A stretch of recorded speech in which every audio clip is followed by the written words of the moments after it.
జిల్లా మాచర్ల నియోజకవర్గంలోని రాయవరంలో ఉద్రిక్తత నెలకొంది. పోలింగ్ బూత్లో నుంచి టీడీపీ ఏజెంట్లను వైసీపీ నేతలు బయటకు లాగేశారు. దాంతో ఒక్కసారిగా రెండు పార్టీల కార్యకర్తల మధ్య ఘర్షణ చెలరేగింది. వైసీపీ, టీడీపీ ఏజెంట్ల మధ్య ఘర్షణ చెలరేగడంతో పోలీసులు రంగంలోకి దిగారు.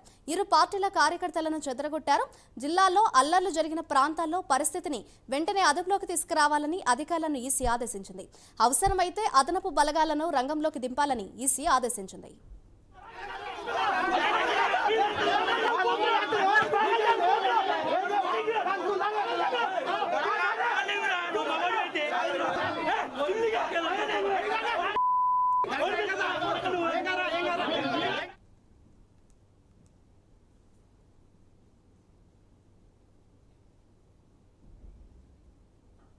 ఉమ్మడి గుంటూరు జిల్లాలో అక్కడక్కడ అల్లర్లు చెలరేగాయి. ఇదే అంశంపై మరింత సమాచారాన్ని మా ప్రతినిధి రవికృష్ణ అందిస్తారు. రవికృష్ణ, ప్రస్తుతం అక్కడ సిచ్యువేషన్ ఏ విధంగా ఉంది అని అనుకోవచ్చంటారు? మాదిరి ప్రజెంట్ ఉమ్మడి గుంటూరు జిల్లాకు సంబంధించి ఈ గుంటూరు పార్లమెంటు పరిధి, అదేవిధంగా బాపట్ల పార్లమెంటు పరిధిలో మాత్రం ఎన్నికల ఈ పోలింగ్ ప్రశాంతంగానే జరుగుతూనే ఉంది. ఇక పల్నాడు ఏరియా, పల్నాడు జిల్లాకి సంబంధించి, నర్సాపేట జిల్లాకు సంబంధించి, నర్సాపేట పార్లమెంట్కి సంబంధించిన అంశంలో మాత్రం కొంత ఇబ్బందికరమైన పరిస్థితులు అయితే నెలకొన్నాయి. మొట్టమొదటి నుంచి కూడా దీనికి సంబంధించి ఏదైతే పల్నాడు ప్రాంతానికి సంబంధించి కొంత సమస్యాత్మక ప్రాంతాలు, మొత్తం 4 నియోజకవర్గాలు కూడా సమస్యాత్మకమైనవిగా ఉన్నాయి. 7 నియోజకవర్గాలు ఉంటాయి, దాంట్లో 4 నియోజకవర్గాలు సమస్యాత్మకమైనటువంటిగా కూడా ఉన్నటువంటి నేపథ్యం. ఇటువంటి నేపథ్యంలోనే కట్టుదిట్టమైన భద్రత అయితే ఏర్పాటు చేశామని ఒక పక్కన అధికారులు చెప్తున్నప్పటికీ కూడా ఇక్కడ చెదురుమదురు సంఘటనలు జరుగుతూనే ఉన్నాయి. ఉదయం నుంచి కూడా రెంటాల నుంచి కూడా ఫస్ట్ ప్రారంభమైంది. ఆ తర్వాత మాచర్ల మండలం రాయవరంలో కూడా టీడీపీకి, అదేవిధంగా వైసీపీకి సంబంధించినటువంటి ఈ ఎవరైతే బూత్ ఏజెంట్స్ ఉంటారో వాళ్ళకి సంబంధించిన విషయంలో కూడా కొంత ఇబ్బందికరమైన పరిస్థితులు, ఒకరిపై ఒకరు పరస్పరం దాడి చేసుకున్నారు. రెంటచింతల మండలం రెంటాల్లో మాత్రం టీడీపీకి సంబంధించిన కార్యకర్తల ఇద్దరికి ఈ తలలో పగిలాయి. అదేవిధంగా కూడా మహిళకు కూడా తల పగిలినటువంటి పరిస్థితి కనపడింది.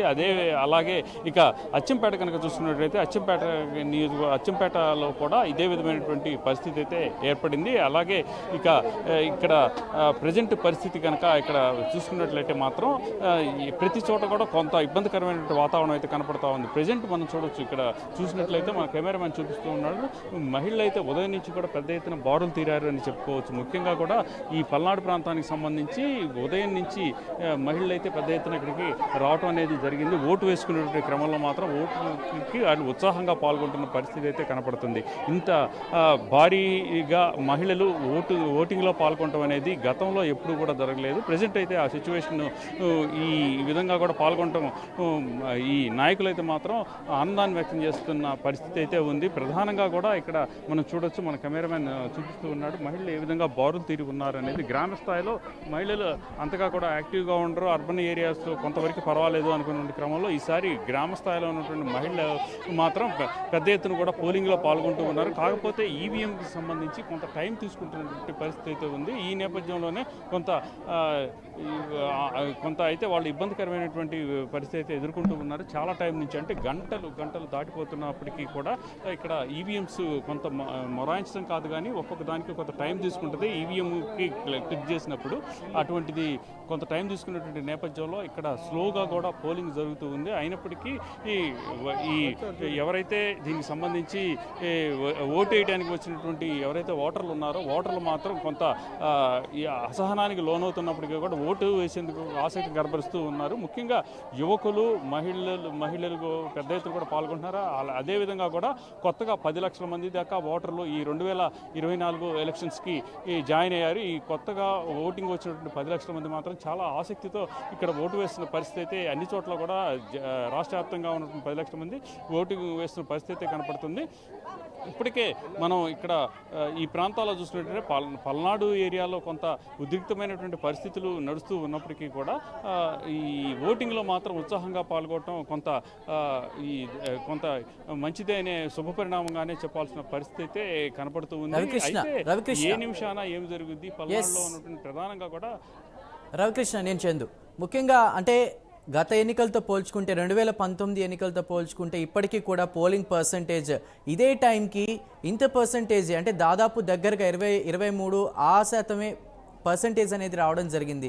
మీరు అన్నట్టు 10 లక్షల మంది యువ ఓటర్లు కూడా, అంటే 5.5 లక్షలు పురుషులు, 4.5 లక్షల పైగా కూడా స్త్రీలు ఓటర్లు, యువకులు మెజార్టీగా ఇప్పుడు ఉన్నటువంటి పరిస్థితి. ఈ నేపథ్యంలో ప్రస్తుతం నేను మీ వెనుక చూస్తున్నాను, క్యూ లైన్ కూడా భారీ స్థాయిలోనే ఉంది.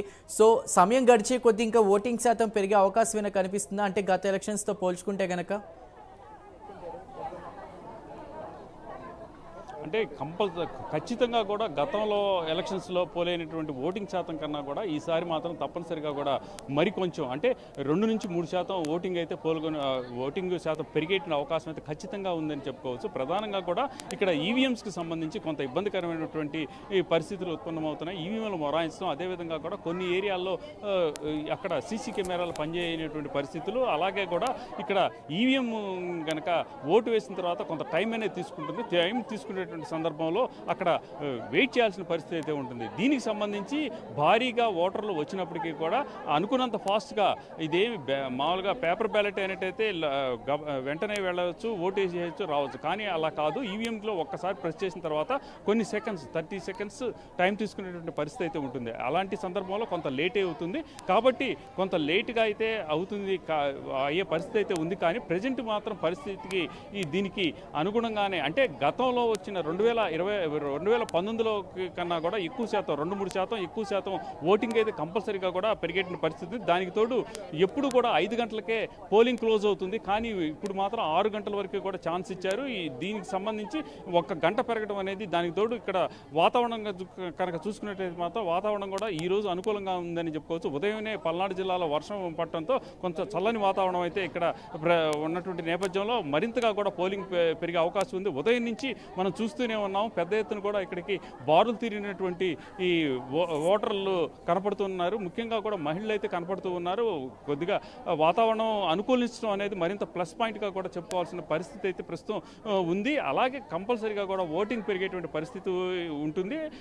దానికి తోడు ఉత్సాహంగా కొత్తగా ఓటు వచ్చినటువంటి 10 లక్షల మంది ఉన్నటువంటి నేపథ్యంలో వాళ్ళందరూ కూడా ప్రతి ఒక్కరు 90% దాకా ఓటు వేయడానికి వాళ్ళు రెడీ అయ్యారు. అలాగే అన్ని ప్రాంతాల నుంచి కూడా, అంటే కేవలం హైదరాబాద్ నుంచే కాకుండా వేరే ప్రాంతాల్లో, బెంగళూరులో ఉన్నటువంటి వాళ్ళు కానీ, అలాగే పూణేలో, చెన్నైలో ఉన్నటువంటి వాళ్ళతో పాటుగా కూడా ఏపీకి సంబంధించినటువంటి వాళ్ళు, ఎన్ఆర్ఐలుగా ఉన్నటువంటి వాళ్ళు, విదేశాల్లో ఉన్నటువంటి వాళ్ళు, అమెరికా, ఆస్ట్రేలియా, కెనడాలో ఉన్నటువంటి వాళ్ళు కూడా ఓటు వేసేందుకు వచ్చాడు. అంటే ఓటుకి చాలా ప్రాధాన్యత ఇస్తూ ఉన్నారు. ఇక్కడ ఒక మార్పుని అయితే కోరుకోవటమా, లేకపోతే ఉన్నటువంటి దాన్ని చేద్దామా అనేది చూస్తున్న పరిస్థితి అయితే ఉంది. ప్రజెంట్ చెప్పాలంటే మాత్రం గతంతో పోలిస్తే మాత్రం ఈసారి కంపల్సరీగా కూడా ఓటింగ్ శాతం పెరుగుతుందని చెప్పుకోవచ్చు. Right Ravikrishna, thank you.